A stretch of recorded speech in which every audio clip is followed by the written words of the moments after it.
औज़ुबिल्लाहिस्समीउल अलीम मिनश्शैतानिर्रजीम बिस्मिल्लाहिर्रहमानिर्रहीम अल्लाहुम्मा सल्लि अला मुहम्मदिन व आलिहि व इतरातिहि बिअदाद कुल्लि मालूम मिल्लका। डियर ब्रदर्स एंड सिस्टर्स, मैं कुरान का राकी आसिफ अमीन शेख अमीन रुकिया सर्विसेज जेल पाकिस्तान से आपके साथ हूँ। शयातीन के मस कर जाने से या शयातीन के छूने से इंसान बीमार हो सकता है और बहुत सीरियस किस्म की बीमारियों में मुब्तला हो सकता है। हम क्योंकि साइंस के ज़माने में ज़िंदा हैं, लैब टेस्ट और डॉक्टर्स पे हमारा इन्हिसार और दवाइयों पे भरोसा जो है वो बहुत ज़्यादा है। दीन की तालीमात और इस नज़रिए को समझने के लिए आम तौर पे हम ज़हनी तौर पे तैयार नहीं हैं। जिन्नात से भी बीमारी लग सकती है, शयातीन भी छू सकते हैं। भाई बात असल में ये है कि ये दोनों मखलूक़ात जिनका मैं नाम ले रहा हूँ ये आलम ग़ैब से तल्लुक़ रखती हैं। तो क्या कोरोना का जरासीम जो जरासूमा है वो आलम ग़ैब में नहीं है? क्या आपने देखा हुआ है उसे? यही मेरा टॉपिक है आज आपके साथ। दलाइल कुरान से और हदीस से इंशाअल्लाह ताला आपकी खिदमत में हम पेश करेंगे।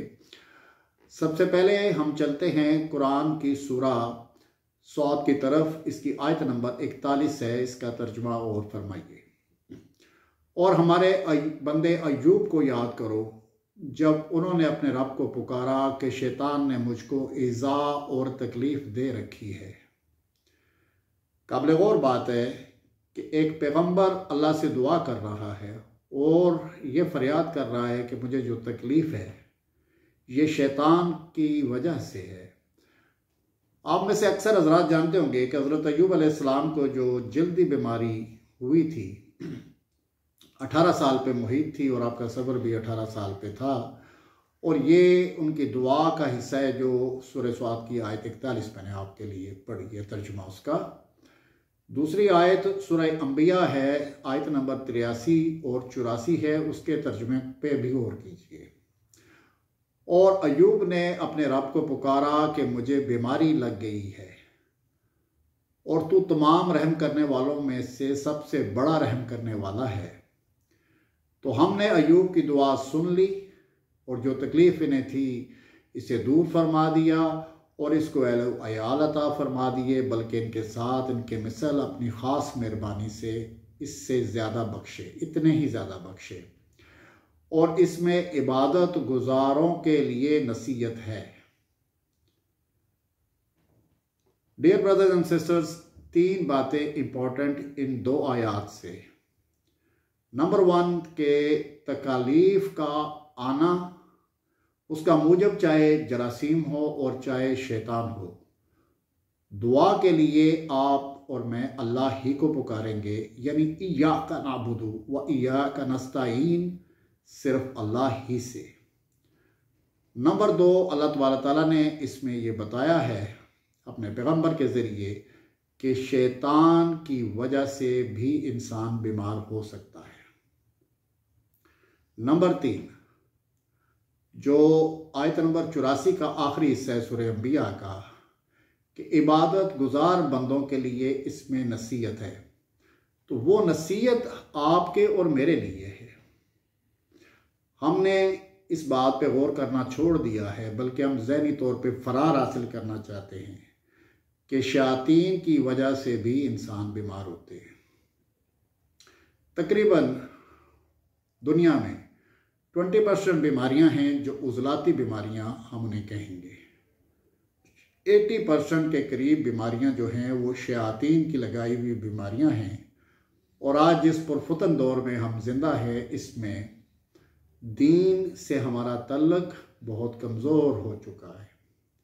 अक्सर घरों में नमाज नहीं पढ़ी जा रही, अज़कार नहीं किए जा रहे, जिसकी वजह से हमारे जिस्म जो हैं वो बिल्कुल उन घरों की तरह हो चुके हैं जिसके दरो दीवार मौजूद होते हैं लेकिन दरवाजे खिड़कियां रोशनदान नहीं होते। तो नसीहत हमें पकड़नी है। मेडिकल साइंस के इलाजों के साथ साथ हमने इस पे तवज्जो देनी है कि क्या हमारे साथ जो तकलीफ़ है उसका मूजब कोई शैतान और कोई जिन तो नहीं। किसी मुस्तनद दम करने वाले के पास, किसी राकी के पास रजू करना नहायत ज़रूरी है। हम भी जब मरीज़ पे कुरान की आयत पढ़ते हैं और उसकी जो कैफियत तब्दील होती हैं, तो अल्लाह तबारक ताला के दिए हुए फजल से हम ये डायग्नोस करते हैं कि इस बंदे के साथ जो बीमारी उजलाती अब बन चुकी है, इसके पीछे मुजब शैतान और जिन्नात हैं।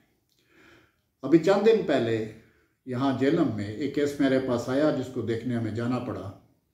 वो नौजवान सऊदीया में जॉब करता था। उसने गारे हिरा में ज़ियारत के लिए अपने दोस्तों के साथ कुछ वक्त गुजारा। वहाँ एक जमात खड़ी की जिसका वो इमाम बना और उसके बाद उसकी अपनी हालत ख़राब हो गई।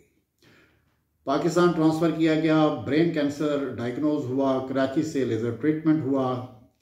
वहाँ से क्लियर होने के बाद जब घर आया तो कैफियत फिर बदलनी शुरू हो गई और ख़राब से ख़राब हालत हुई।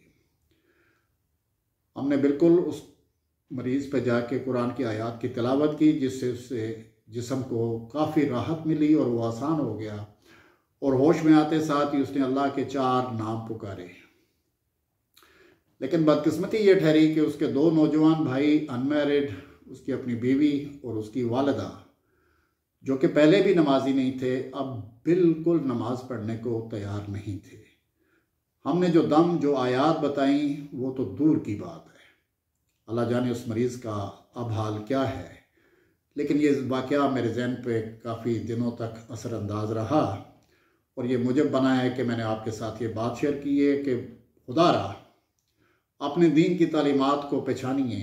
अल्लाह तबारक ताला ने इबादत गुजारों के लिए नसीहत को वाज़ह किया है अपनी पैगंबर की मिसाल से। तो अपने मरीज़ों को जहां आप मेडिकल ट्रीटमेंट्स के लिए लेके जाते हैं, वहां कुरान से इलाज की तरफ भी लेके आए। इंशाअल्लाह ताला अगले प्रोग्रामों में हम इलाज की आयत भी बताएंगे, तरीक़ाकार भी बताएंगे। उम्मीद करते हैं कि हमारी ये बातें अल्लाह के फजल से आपके लिए नाफिज साबित होंगी। अगले प्रोग्राम तक के लिए अल्लाह हाफ़िज़। अल्लाह तबारक ताला आपको, मुझे और कुल उम्मत को अपनी अमान में रखे। अस्सलामु अलैकुम वरहमतुल्लाहि वबरकातुहू।